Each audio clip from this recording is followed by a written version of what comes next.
नमस्कार दोस्तों।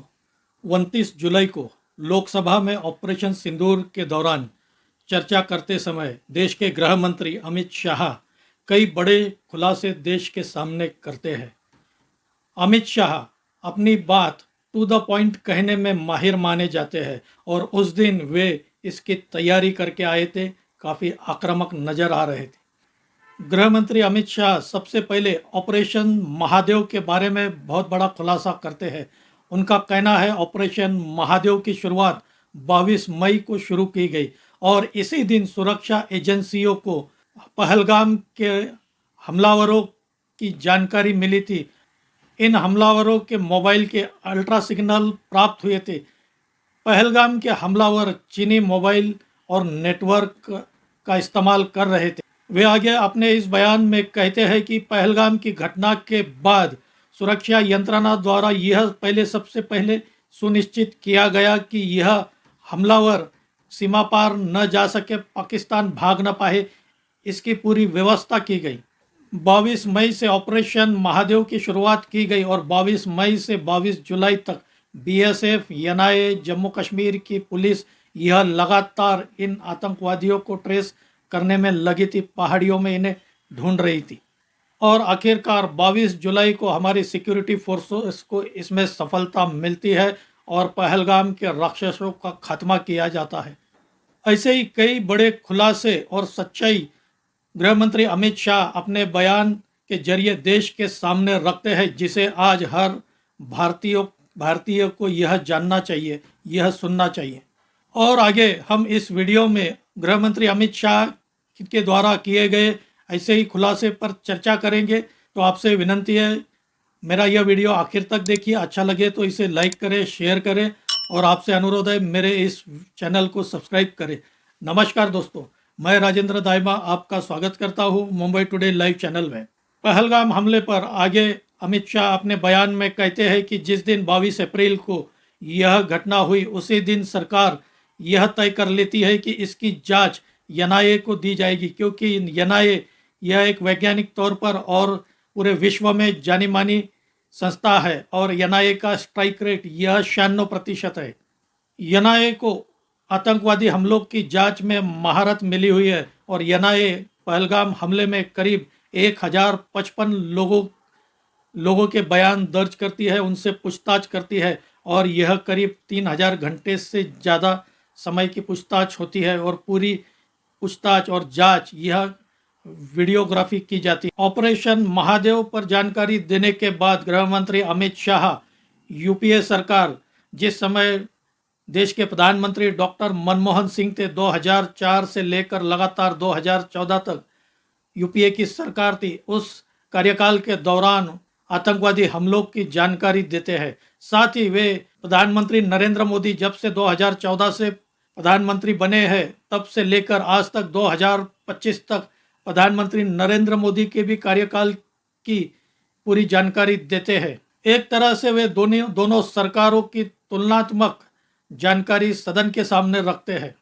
उनका सबसे बड़ा खुलासा यह है कि 2014 से लेकर आज 2025 तक इन 11 वर्षों में जम्मू कश्मीर को छोड़कर देश के किसी भी हिस्से में आज तक आतंकवादी हमला हुआ नहीं है और मोदी सरकार की यह नीति रही है कि जम्मू कश्मीर में आतंकवादी घुसते हैं तो उन्हें वहीं गिरफ्तार किया जाता है, जेल भेज दिया जाता है या फिर उनका एनकाउंटर कर दिया जाता है, उन्हें वहीं खत्म कर दिया जाता है।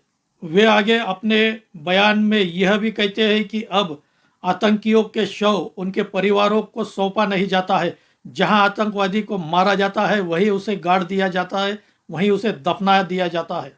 क्योंकि हमने देखा है यूपीए सरकार के समय कई आतंकवादियों के जनाजे में हजारों लोग निकलते थे और बाद में घाटी बंद कर दी जाती थी।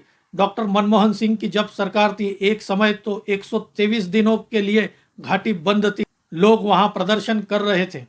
वे स्पष्ट करते हैं कि आतंकवादियों का हमारी सरकार में महिमा मंडन होने नहीं देंगे। वे आगे अपने बयान में यह भी कहते हैं कि अटल बिहारी वाजपेयी की सरकार ने आतंकियों के खिलाफ पोटा कानून बनाया था, लेकिन 2004 में डॉक्टर मनमोहन सिंह देश के प्रधानमंत्री बनते हैं और अपनी पहली कैबिनेट में ही पोटा कानून को रद्द कर देते हैं और इसकी वजह से देश में कई जगहों पर आतंकी घटनाएं बढ़ जाती है, आतंकियों के मंसूबे बढ़ जाते हैं, हौसले बढ़ जाते हैं।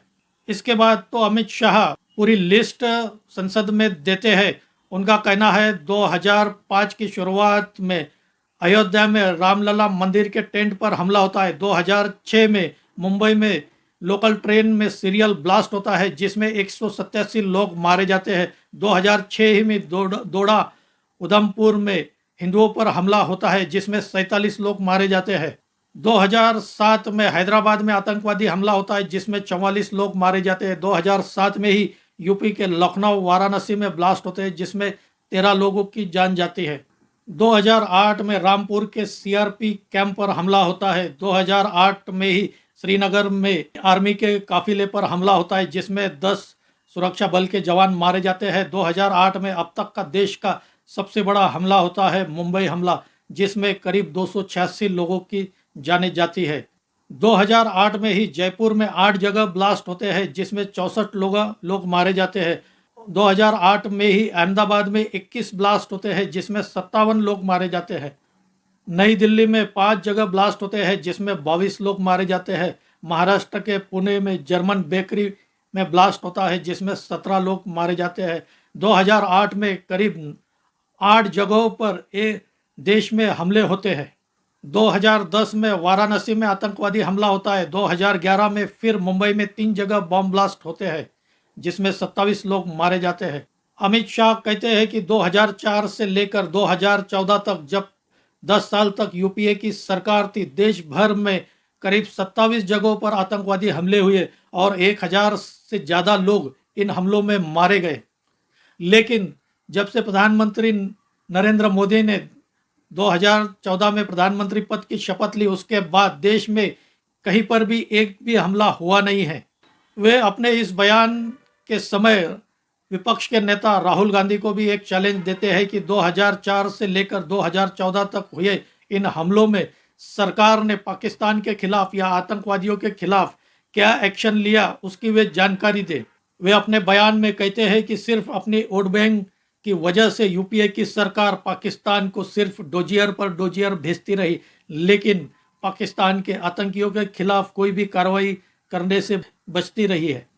वे आगे अपने बयान में कहते हैं कि अब कश्मीर में कोई भी युवा बंदूक उठाने के लिए तैयार नहीं है, आतंकी बनने को तैयार नहीं है। यहाँ तक कि अब आतंकी घटनाओं के लिए पाकिस्तान को पाकिस्तान से आतंकी भेजना पड़ता है। वे आगे अपने बयान में कहते हैं कि जो लोग 370 धारा हटाने के बाद यह पूछते हैं कि क्या फ़र्क पड़ा है, उन्हें वे कहते हैं कि आज कश्मीर में स्टोन पेल्टिंग जीरो हुई है। आज कश्मीर में पिछले 3 वर्षों में एक भी स्टोन पेल्टिंग की घटना नहीं हुई है, जबकि यूपीए की सरकार के समय हर साल 123 घटनाएं एवरेज कश्मीर में स्टोन पेल्टिंग की होती थी। वे आगे इस संबंध में जानकारी देते हैं कि यूपीए सरकार के समय 2004 से 2014 तक 7157 आतंकी घटनाएं कश्मीर में हुई है और इन घटनाओं में 1770 लोग मारे गए, जबकि एनडीए की सरकार और जब से प्रधानमंत्री नरेंद्र मोदी 2014 से बने हैं तब से सिर्फ 2157 घटनाएं हुई है। करीब 70% इन घटनाओं में कमी आई है और अभी तक सिर्फ 352 लोग मारे गए हैं। वे आगे जानकारी देते हैं कि यूपीए सरकार के समय 1060 सिक्योरिटी पर्सनल मारे गए थे जम्मू कश्मीर में और एनडीए के समय सिर्फ 542 सिक्योरिटी पर्सनल मारे गए हैं। लेकिन एनडीए के कार्यकाल में करीब 123% ज़्यादा टेररिस्ट मारे गए हैं। यूपीए सरकार के समय स्टोन पेल्टिंग में करीब 112 लोगों की मृत्यु होती थी प्रति वर्ष, जो कि आज एनडीए के सरकार में पिछले 3 वर्षों से जीरो है। अमित शाह आगे अपने बयान में कहते हैं कि धारा 370 हटने के बाद कश्मीर का टेरर इकोसिस्टम हमने ध्वस्त कर दिया है और मोदी सरकार की आतंकवाद पर जीरो टॉलरेंस की नीति अपनाई है। ऑपरेशन सिंदूर के दौरान चर्चा करते समय अमित शाह ने जो बड़े खुलासे किए, आज हर भारतीय को वह सुनना चाहिए, जानना चाहिए।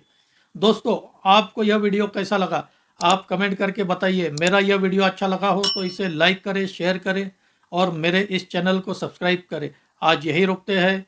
धन्यवाद।